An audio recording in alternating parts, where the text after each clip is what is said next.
Hey, this is Kevin again. I thought I would do something totally different.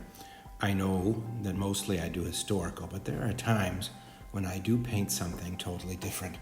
This is a high elf army, mixed in with a couple of other things from the wood elf realm, but I love the Lord of the Rings movies, and I thought I would try to recreate my version of a high elf army, or an elf army. So these are figures that I collected from a lot of different manufacturers. I mean, everyone who made an elf figure I tried to blend in here. So for DemonWorld was fantastic for like trees and other things and personality figures. And I tried to use different pieces, right, to give this kind of a flavor that I really wanted with this army. And I think it turned out really nice. It's got a strong spear or sword contingent up front. It's got like these two-handed swords. Those are just really awesome. And a good strong bow contingent, and then cavalry and monsters.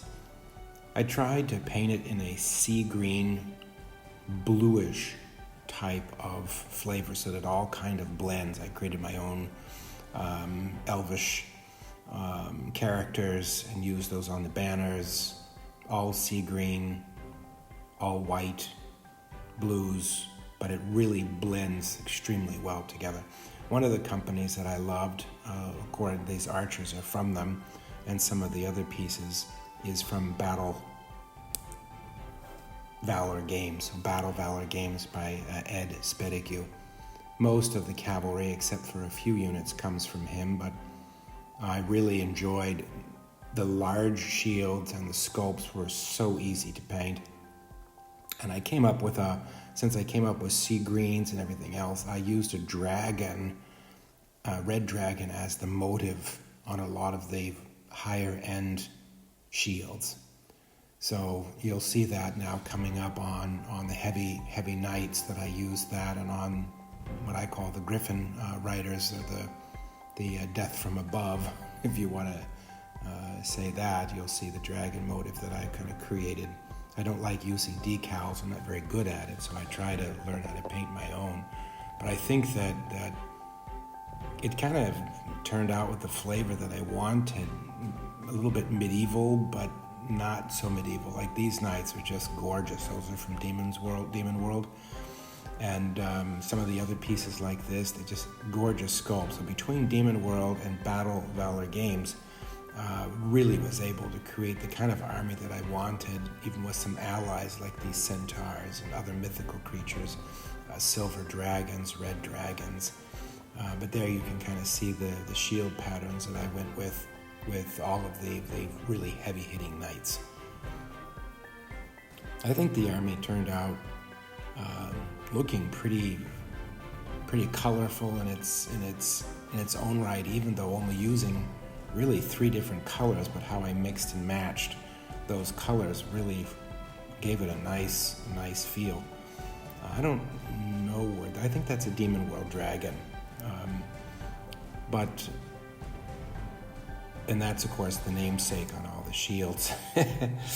I think it turned out all right. I used eagles and used wire to show the depth of them attacking from above. I did a lot of changes. These were some of the nicest figures. These are from BattleValorGames. A little bit difficult to put together, but the super glue that was the biggest help around. So I based everything on 40 millimeter frontages, just like all the historical armies that I have. And the unit sizes are 3 stands each. I had to come up with something, since they're not historical army. But I think when you put it all out there like this, right, it just looks really, really glorious. Up against the orcs and the dwarves, they look really, really quite nice. And I'll try to do a couple of other fantasy videos, but really was inspired of Lord of the Rings and stuff. But you can't really buy any Lord of the Rings looking-esque figures, so I took what was out there. But I mean, look at how it turned out. I mean, even with the turquoise lances and everything. I'm quite pleased with how it turned out. These bolt throwers, it's also a DemonWorld product. So I think between the two, if you mix the DemonWorld with the BattleValorGames, you get a superbly looking elf army. And if you add in wizards and other things and some mythical creatures that you can find, you can put something together.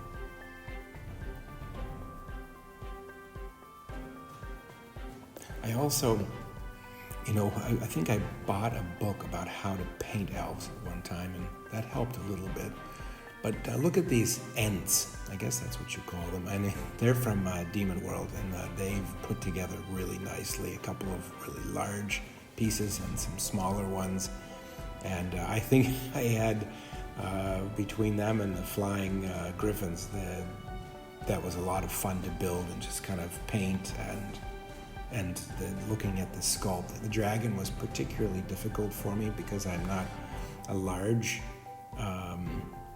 figure painter, but here they are. That's mounted on my traditional tongue suppressors, and tried to look at how the griffin riders together would all fit together, and mounted them. I had to drill underneath wire, which I think is good, but I tell you what, if it wasn't for Zap-A-Gap and this spray I bought, it kind of instantly hardened the super glue, so that really helped a lot. It got a little bit messy, but I think in all they kind of turned out the way that I wanted.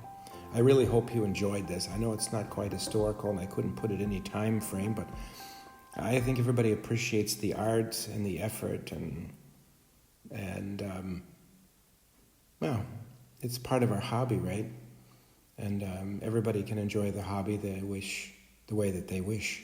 So I hope you enjoyed this elf army, and the next one maybe will be the dwarfs. Y'all take care.